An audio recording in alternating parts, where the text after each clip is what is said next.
నీతి కథ. తెలివైన రైతు చాకచక్యంతో విజయం. చాలా కాలం క్రితం ఒక గ్రామంలో ఒక పేద రైతు ఉండేవాడు. అతను ఒక భూస్వామి దగ్గర అప్పు తీసుకున్నాడు. దురదృష్టవశాత్తు పంటలు సరిగా పండకపోయేసరికి రైతు అప్పు తీర్చలేకపోయాడు. దాన్ని ఆసరాగా చేసుకొని ఆ భూస్వామి రైతు అందమైన కూతురిని పెళ్లి చేసుకోవాలని కుతంత్రం పన్నాడు. భూస్వామి ఒక షరతు పెట్టాడు. నేను ఒక సంచిలో ఒక నల్లరాయి ఒక తెల్లరాయి వేస్తాను. నీ కూతురు దానిలోంచి ఒక రాయి తీయాలి. ఆమె నల్లరాయి తీస్తే నన్ను పెళ్లి చేసుకోవాలి, నీ అప్పు రద్దవుతుంది.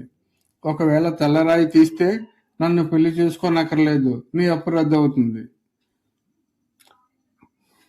రైతు కూతురు గమనిస్తుండగా ఆ భూస్వామి మోసంతో సంచిలో 2 నల్లరాళ్లే వేశాడు. ఆ అమ్మాయికి విషయం అర్థమైంది. ఆమె తెలివితేటలో ఆలోచించి ఇలా చేసింది. సంచిలో చెయ్యి పెట్టి ఒక రాయిని బయటకు తీసింది. కానీ దాన్ని ఎవరు చూడకముందే కాలు జారినట్లు నటించి కింద ఉన్న వందలాది రాళ్లలో ఆ రాయిని పడేసింది. ఆమె కంగారు పడుతున్నట్లు నటిస్తూ, అయ్యో, నా చేతిలో రాయి కింద పడిపోయింది. ఇప్పుడు నేను ఏ రాయి తీశానో ఎలా తెలుస్తుంది? ఒక పని చేద్దాం.